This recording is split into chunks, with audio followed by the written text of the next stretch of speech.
Hi,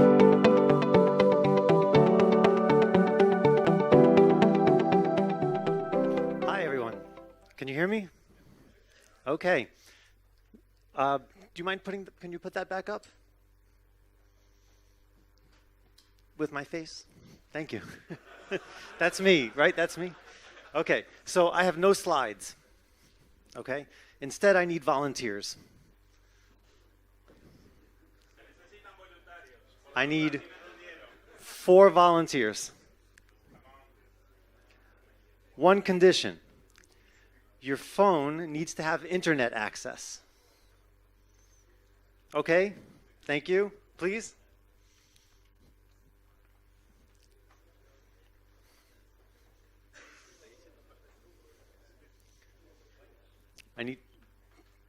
Looks like we need one more person. Okay, thank you. Everybody, please give these folks, these poor victims, a round of applause. Thank you. All right, so bear with me for 1 second. We have to install the game. We're going to play a game. In case you haven't noticed, we're going to play a game. Please install this game. Okay? It's called Space Team. Raise your hand if you've heard of this game. Okay, one person has heard of this game. That's good. Okay, so it's called Space Team, and that's the icon. That's what it looks like. Okay? Now everybody here has internet access? Okay, so I'm going to launch this game.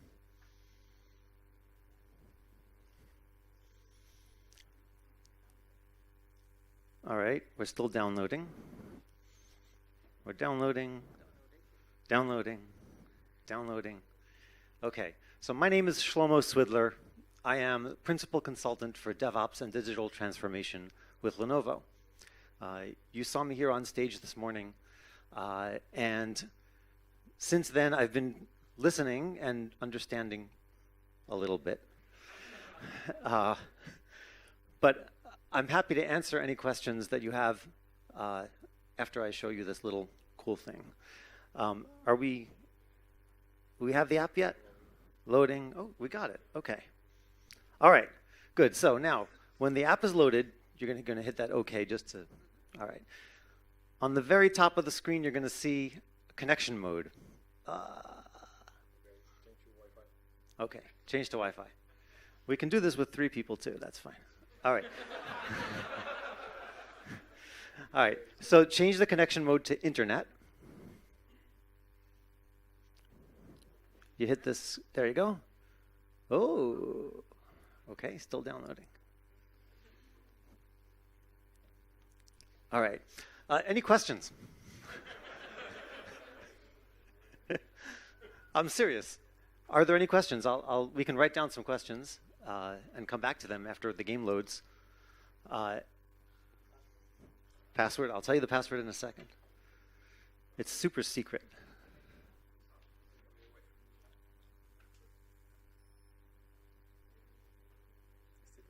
Still downloading. They promised me there'd be internet. Okay.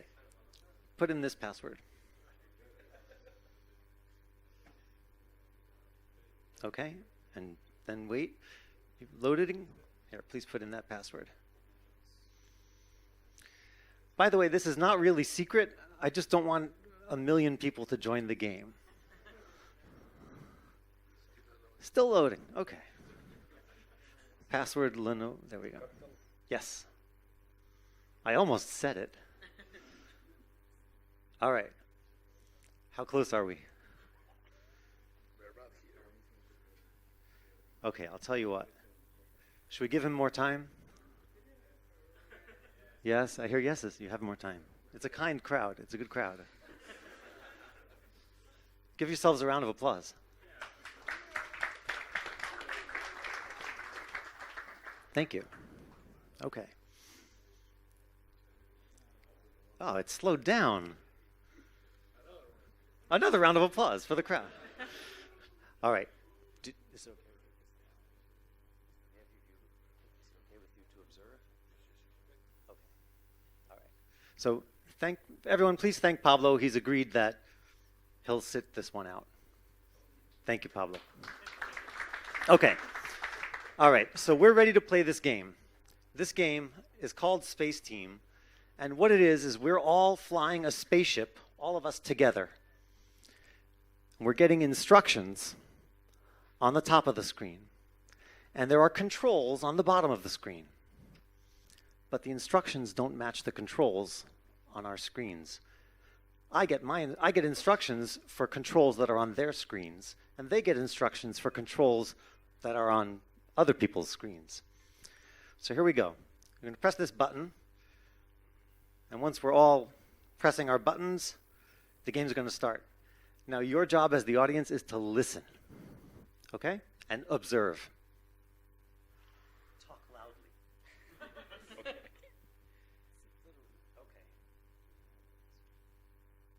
My game is in Spanish.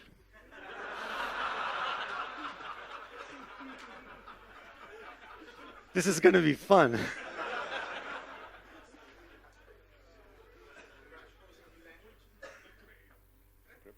Prepárate para recibir instrucciones. Habilitar agroabono.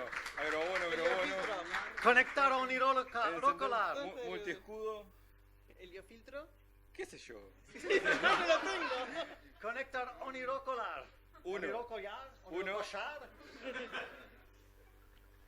Habilitar heliofiltro. ¿Quién lo tiene? Espectro display. Apagar espectro display. Espectro display. ¿Dónde está espectro display? Inyectar protojuego. ¿Proto qué? Haga. Caramelizar cebolla. Yo lo tengo. Calentar el cinturón. ¿Qué cinturón? Multiescudo. Pero acá dice habilitar agrocráter. Sí. ¿Qué cosa? ¿Dónde está el multiescudo? Calentar el cinturón. ¿Qué cinturón? Desconectar honor crawler. Acá. Activar exo bypass.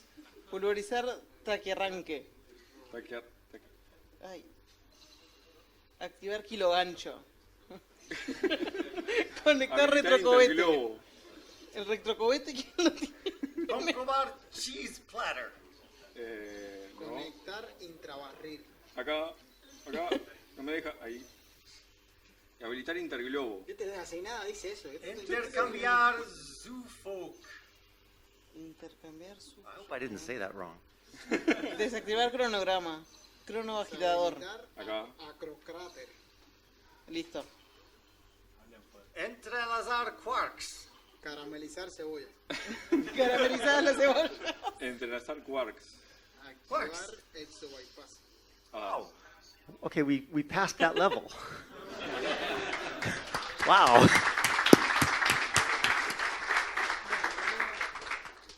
Okay, we're going to go on just for a minute. I'm pronouncing everything wrong, right? Yeah, okay. That makes it more fun. Okay, more instructions. Here we go. Habilitar espectro disolvente. Poner eurocartucho al 2. Dos. Conectar acrofiltro. Listo. Activar fotolimitador. Listo. Encender ultracono. Listo. Reducir articulación oral al 0. Aumentar su aislante el 2. Apagar ultracono. ¿Dónde está el? Listo. Poner Poner, protoempalmerado al 1. poner dicilindro al 2. Regar plantas. Picar octocatalizador. Habilitar monodecorado. Poner dicilindro al 2. Desactivar fotolimitador. Poner empalme al 2. Activar fotolimitador. Con acrofiltro. Conectar rotrocigüeñal. Poner dicilindro al 1. Acá. Picar octocatalizador. Poner protoempalme rayado al 2. Poner subaislante a máxima potencia. Poner Poner calentaenganche. fotoenchuf al 2. Acá. Calentaenganche al 2. Poner la Ahí. articulación aural al 0. Reducir cronogramil al 0. Poner protoempalme rayado al 2. Desactivar gluco something. Habilitar su cargador. Poner en cartucho al máximo. Se me está rompiendo la machine. Habilitar su cargador. We're crashing. It's not It's not looking good. Poner fotoenchufe al 4. We're dying. Okay, thank you. What we have here is the credits. You have been, one second, we have been posthumously awarded a medal for your multi-area. What was your medal for? Wheaton's Stein of Awesome. That's awesome. You get a medal for Atrevimiento. Atrevimiento. Escuchar atentamente. Okay. All right. Everybody, please give these folks a round of applause. Thank you. Thank you. Thank you. All right. One question. Does that look familiar? When I ask that question to executives, they say, everybody in my organization is doing exactly that.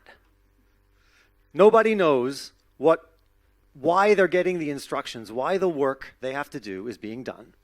Nobody has all of the information in front of them. Everybody is taking their inbox, taking their JIRA tickets, doing them, and throwing them over the wall. If your organization looks like that, you need DevOps. Space Team, that game, is a great example of what it feels like to be in an organization that needs to improve. So the folks who participated, what emotions were you feeling when we were playing that game? What did it feel like?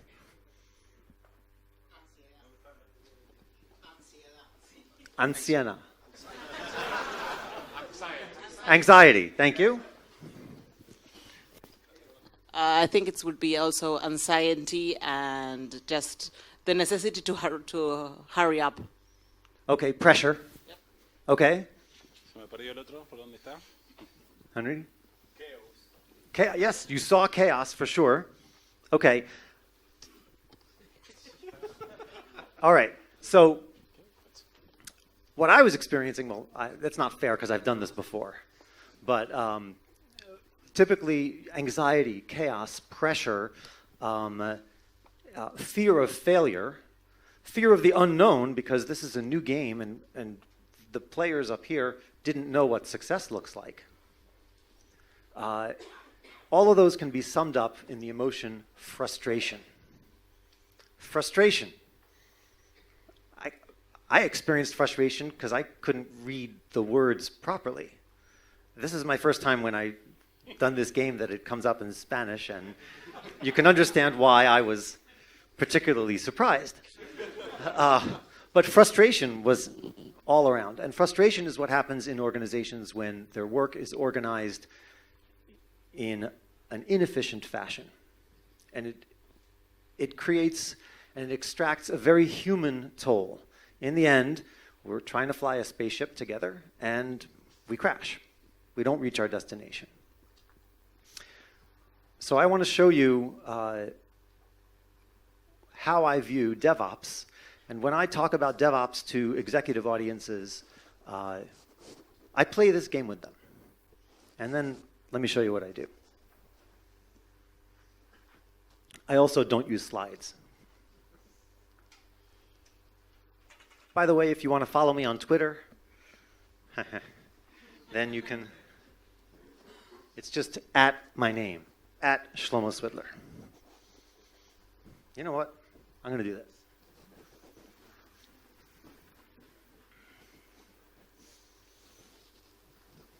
Okay. So earlier this morning, we heard from Donovan, who told us about his definition of DevOps. Does anybody remember it? Did anybody tweet it? I don't remember it. That was my little fake there. But the key word that he emphasized over and over was value. DevOps is a way of delivering value. there are several different kinds of value that you can deliver. You can deliver old value. That's stuff that you've already got out there, and you're just maintaining it. So keeping the website up, keeping the API functioning. That's old value. You can also deliver new value. That's new features, new products, new services, whatever it is. And there are two different ways of delivering this value. We saw some of this today. You can deliver this value in an unplanned fashion, and I apologize if you can't read my handwriting. That says unplanned. Or you can deliver it in a planned fashion. And planned fashion means you knew in advance that you were going to have to do it, and you did it. If there was a JIRA ticket for it, then it was planned from the moment that the JIRA ticket was open. If the website crashes hard, suddenly in the middle of the night, that's unplanned. If the website crashes hard in the middle of the night, when you're fixing it, what you're doing is engaging in unplanned work that delivers old value. Unplanned work, planned work. Okay? So then I ask the following, ask the following question, but let me give you an example of planned work for delivering old value. That's making sure that the servers get upgraded so that the application that's already out there continues to run. When 3 years comes and the hardware lifecycle support cycle runs out, you got to port your application, put it on new servers. That you knew it was going to happen. It's planned work, but it's delivering old value. There's nothing new about it as far as the customers are concerned.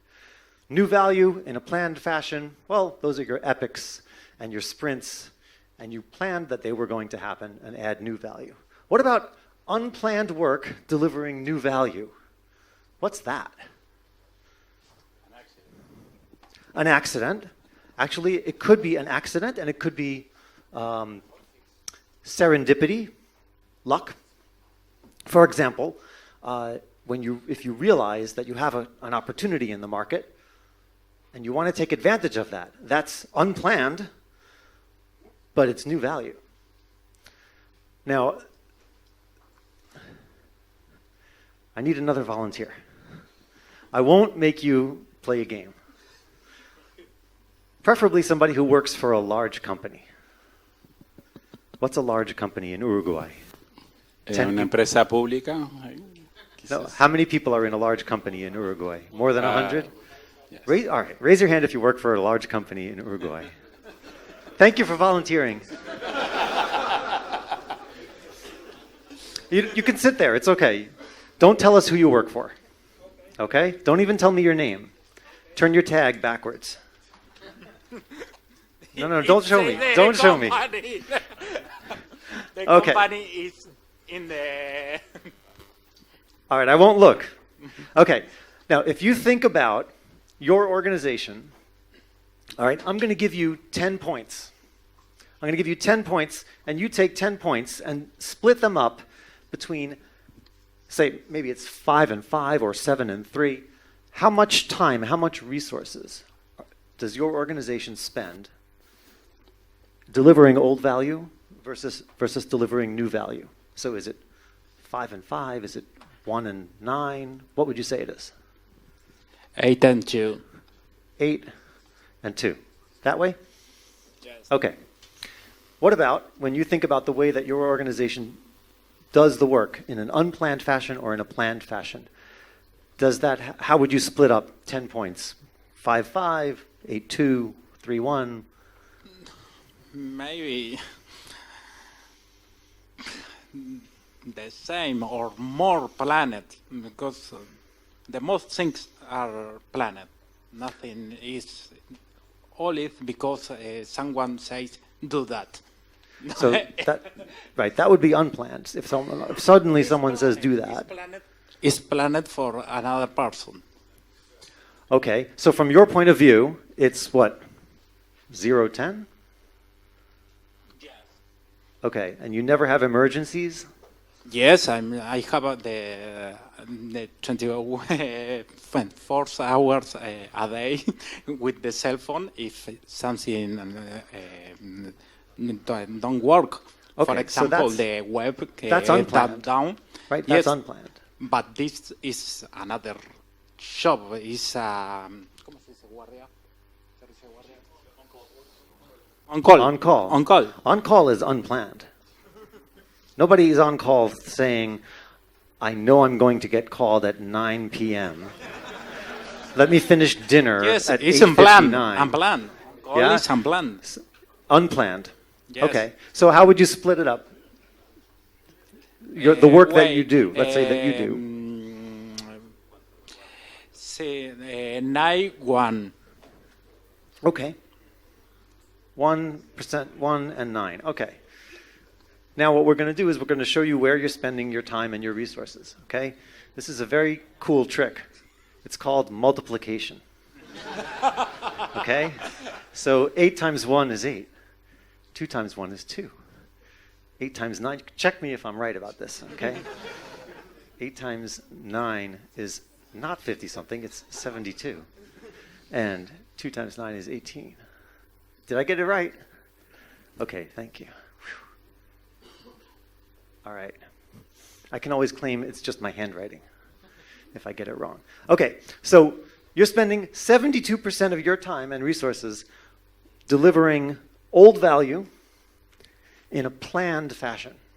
Yes. Okay. Now, there's no judgment attached to any of these quadrants. That might be the right place for your organization to occupy. That's fine.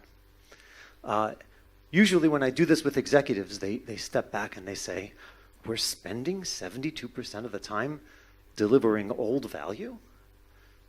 What about tomorrow? The same. Okay. Well, so what DevOps is, I said earlier today, I said DevOps is high performance. What high performance means is you want to be able to flip work from delivering old value to delivering new value. So you want to be able to do that. You want to move work when you get it to be valuable not only for the old stuff, but also for new and innovative stuff. That's one judo move, I call it. One type of judo move that you can do in DevOps, flip work to delivering new value as well. Another type of judo move that you can make is flip work from unplanned to planned.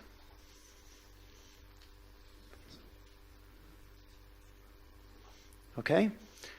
Everyone knows that when work is done in a planned fashion, well, I shouldn't say this. Let me ask. When work is done in a planned fashion, is it more organized or less organized than in an unplanned? More? Raise your hand if it's more organized when it's done in a planned fashion. Raise your hand if it's more organized when it's done in an unplanned fashion. No, thank you. Okay. So work happens with less frustration when it's done in a planned manner. So some of the judo moves that we do in DevOps are to take the work that happens in an unplanned fashion and move it to occurring in a planned fashion. Now, we use techniques to do this. We use things like CI/CD, because a deployment is not unplanned and sudden, and all of a sudden everyone drop what you're doing and deploy. No, we're going to deploy at the end of this sprint. In fact, we're going to deploy every time you check in code. That's CI/CD. That changes the work from unplanned to planned. An example of flipping work and leveraging work that used to deliver old value and having it deliver new value is in test-driven development. Tests are a way of making sure that the code that you currently have that delivers presumably value that's already out there will continue to work as you add new features. You run the unit tests, You put your code back, you put your new feature in the code, you run the unit tests again. If they pass, then you have just preserved the old value as well as enabled the creation of new value. Your new code did not destroy any old value, and therefore it has a higher chance of doing what it was supposed to.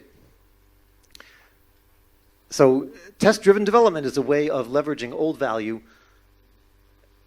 to help deliver new value. As I said earlier, what we're trying to do is to lessen the frustration that we as developers and as operators and engineers feel when we're doing our jobs.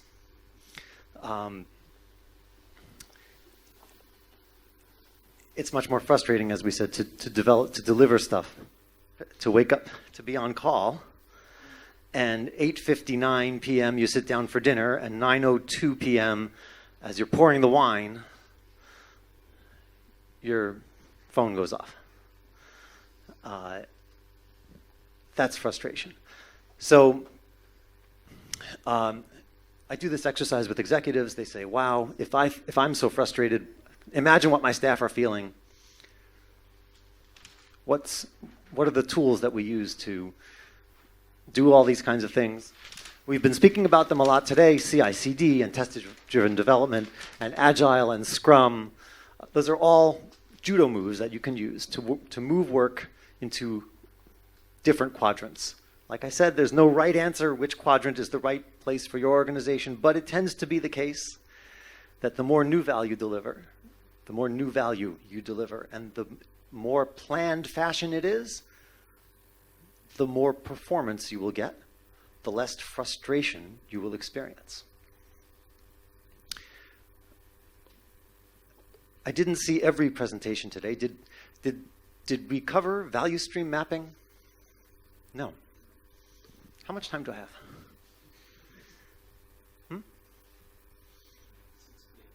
Oh, okay. I don't want to stand between anybody and beers. All right. On the panel earlier this morning, we mentioned value stream mapping, and we didn't really describe what it is. Raise your hand if you've heard the term value stream mapping. Okay, about 10% of the room has heard of the term value stream mapping. I'm going to show you what value stream mapping is and how it's useful in revealing frustration, eliminating frustration, and improving performance of software organizations. Value stream mapping comes from the world of lean and agile. The word value stream is another one of those words like DevOps. You can cross it out and you can put in delivery pipeline. Value stream mapping means delivery pipeline mapping. And it starts with the customer. This poor guy is the customer in every single diagram. He doesn't look very happy, but I hope he's happy. So it starts with the customer, and the customer says, hey, I need X. And then we start developing X. What do? Well, we do a whole bunch of things in here. Remember flowcharts? Value stream mapping looks a lot like flowcharts. But you don't have to memorize all the shapes and the colors, and you don't have to go to Visio and pick out the right templates. What do? Well, we gather requirements, and then we design, and then we, I forgot. We talk to the customer, we bring him in, we have him state use cases, and we create stories, user stories, and then we sit down and we plan our sprints, and we invite the customer to the demos at the end of the sprints, and we do a whole bunch of things here. A, and then B, and then sometimes B fails and we go back to A, and then we go to C, and then sometimes C fails and we go back to A, and then sometimes we go to D, and then E, and finally it's released, and the customer gets to see it. So maybe it doesn't actually matter what these steps are called. I'm giving you an example. But let's say this is what the steps involved in developing your application and delivering your application are. Notice I used a black pen. That's intentional. What you do when you do value stream mapping is you get everybody who's developing the application and delivering and maintaining the application in the room, and they all argue with each other until the picture that you draw on the board, until everyone agrees that that picture is accurate. Because like one player, just like I in playing Space Team, had no idea what's going on any of the screens of anyone else. Developers and operators and engineers don't really know what anybody else is doing necessarily until they sit down in a room and say, okay, this is the process that we follow. And that's what I help them do. We sit down, we document the process, we draw it out, and everyone says, wow, I had no idea it was that complicated. And then I take out my blue pen and I say, okay, where is it complicated? Where does it hurt? Where's the frustration? And they say, oh, wow, well, every time B kicks back to A, in B we get rejected about 40% of the time, and it takes an extra 1 week when that happens, just when this happens. So I say, okay, well, how do we redesign this process so that we don't do that? And then we get creative and we say, well, what if we skip B, right? And that's a great example. What if we skip B? For example, I'll give you an example. This is a real example. I was talking to a financial institution in Boston, and they had a process, CRB, Change Review Board. How many people have heard that term? My apologies. I didn't invent it, but I also suffered from it. CRB, it's not a medical condition, but it is pathological. It stands for Change Review Board, and this is, or an architecture committee. They meet once every, I don't know, in this case, with my client, they met once every 2 weeks, and their job was to review the proposed change, and if they sign off on it, then it can get delivered the next day. Well, in this organization, this change review board met every Thursday. Every other Thursday. So that means that if someone delivered a change on Friday, they had to wait at least 2 weeks. At most 2 weeks, but at least a week, because if they delivered it on the second Friday, then it was only a week later. So there was guaranteed at least 1 week delay if they delivered on a Friday. So we average it out and we say, okay, there's about a week delay. Half the code is delivered before, half the code is delivered after. And I asked the following question: how often, going back the 10 years since this change review board was instituted, how many times did they reject a change? You're laughing already. The answer was once. They rejected a change once in 10 years. So every 2 weeks, that's 25 approvals a year, 250 approvals over 10 years, 1 rejection. Less than 0.25%. Did I do the math right? Yeah. So I said, well, is that adding any value? And they said, no, I guess not. So we redesigned the process. We said, okay, we're no longer going to give it off to the change review board. Okay? And we looked for similar opportunities, similar cases of waste. The official term in value stream mapping terminology is waste, but it's frustration. That's the emotion that you're looking to identify. Where else are developers frustrated? What else about this process is frustrating? So we identify all of those places, and we redesign the process with this blue pen to change it so that it looks better. Blue pen. Then we take the red pen. With the red pen, we say, okay, how are we going to know that this is working well in the new way? How are we going to know that we've actually improved our performance? We've actually improved our delivery speed, for example, or improved our quality, for example. Well, we're going to take the red pen and we're going to say, okay, we're going to measure the velocity, not the velocity, we're going to measure the flow of work at A. Anybody take electrical engineering? Okay, only a few. And I went to engineering, I went to university for engineering in the US, and I've forgotten most of it.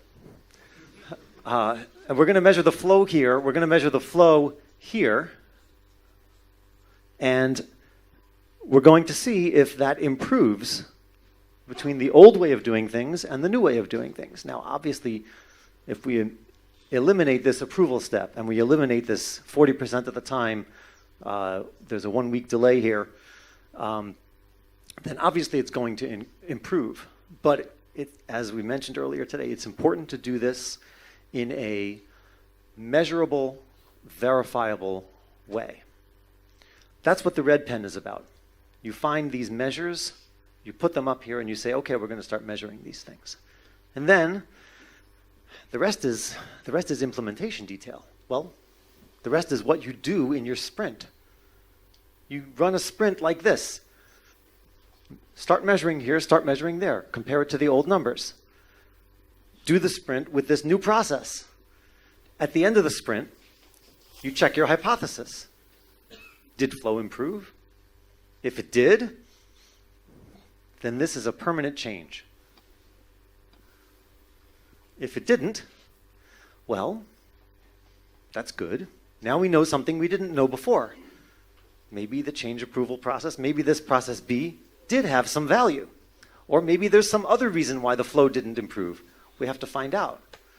But we've run this procedure like an experiment, like the scientific method. I don't know if the scientific method is the right way to say this, but hypothesis, method, observations, and then conclusions. Well, the hypothesis was that flow will improve. So then we do the experiment. That's our sprint. We take the observations, we look at the flow at the end, and then at the results, we say, okay, well, it improved or it didn't improve. And if it didn't improve, here's what we're going to do. And if it does improve, we're going to make it stick. This is how we learn. This is how we reduce frustration in our development and delivery of software. Okay, I'm low tech today.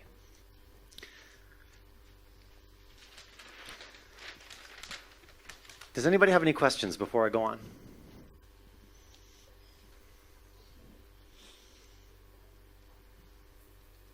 Okay. All right. So I promised in the description, I promised that I would show you how organizations can get better and break the triangle of constraints. In project management, there's a classical triangle of constraints, and it goes like this. You can optimize your delivery for the schedule, for the budget for resources.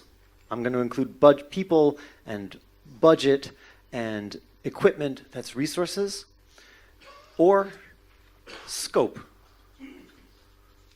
And by scope, I include quality, security, the number of features, all of that is in scope. And the classic project management triangle of constraints says, that's a triangle, believe me, says you only have two independent variables. As soon as you choose a specific schedule and a specific amount of resources, your scope is automatically fixed. Same thing, you choose a scope, choose a schedule, your resources are fixed, etc. That's the classic project management triangle of constraints. What I'm going to tell you today is that this is only half true, because it's not actually a triangle. It's actually a pyramid. There's another dimension here.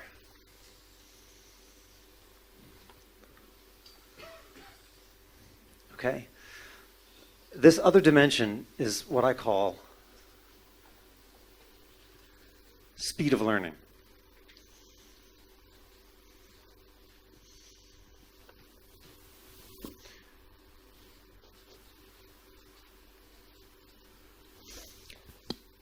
The faster you as a team, the faster you as an individual, the faster you as an organization can learn, the higher up on this pyramid your triangle becomes. So near the top, your triangle of constraints is much smaller.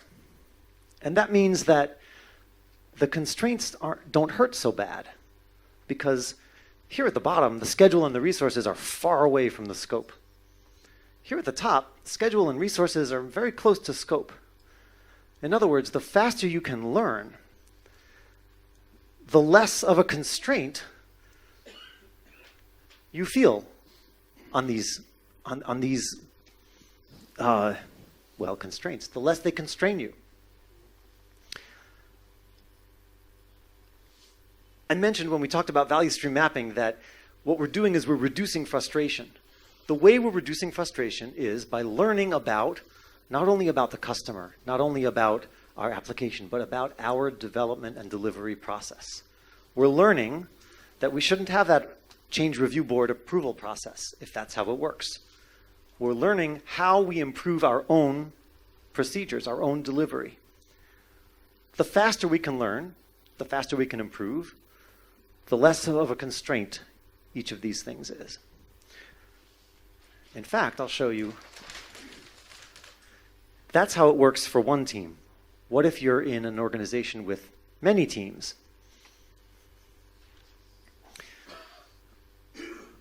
I did not do well in my engineering curriculum at manual drafting. So forgive me. Imagine that each of these is a pyramid, like I drew before, and they all have a common base, a common apex, vertex, thank you, at the center. So let's say this is team A, team B, team C, team D. Each team has its own speed of learning.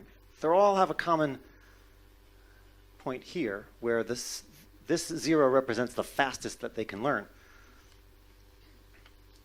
Each team that you're on, and you've all been on teams that as a group don't improve very much. And I'm sure you've all been on teams that you can feel it when you're part of a team that's learning quickly and doing great stuff. It feels very different. Well, let's say you've got each team has their own point over here. Let's say team C is very advanced and learning very, very quickly. And the other teams are not quite so advanced. Well, in any organization that has to coordinate between these teams, you have to be able to learn from other teams. And how fast can you learn? As fast as the slowest one. That's right. So team D is going to constrain the progress of all of these other teams. You can learn from someone else as fast as you're able to learn, but they can't necessarily learn from you at the same speed. So the closer in aggregate all of these teams are to the center, and the higher the speed of learning, altogether, the higher the performance of your overall organization is going to be. That's why I say that in DevOps, what we're trying to do is reduce the frustration so that the teams can learn those lessons, get better at producing the software, and do it in a way that is as high a performance as possible.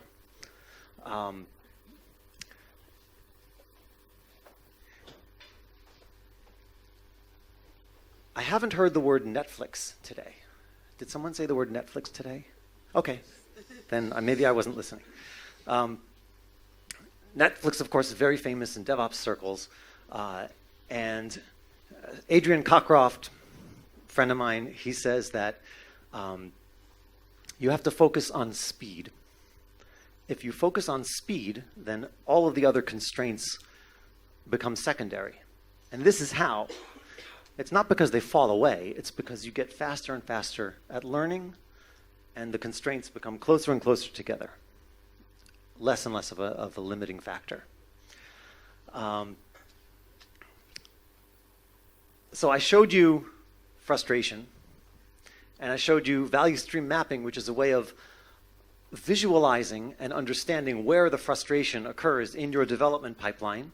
And I showed you several techniques that I use to help organizations understand and design around those constraints, design them out. And I showed you what the effect is at the end. In the end, when you get, let me rewind for a second. I'm going to ask you another question. How do you say the word empathy in Spanish? Empatia. Empatia? Empatia. Have we heard that word today? Yes. Okay.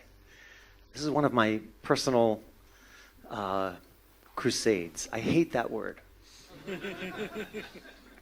And it's not because I'm cold and distant. It's because empathy is very hard to measure. How are we going to measure how empathetic I am, or how much empathy there is in a process? You can't measure that. But you can measure frustration. You can measure the places on the value stream mapping diagram where there's waste that yields frustration. So I prefer looking at frustration as a measure of the maturity of a process. If you look at my blog, you'll see a very old article from several years ago where I express my full discontent, my full objections to using the term empathy and using it as a measurement, and some of the luminaries in the DevOps space got into an argument with me, some supporting, some against. I stand by my opinion.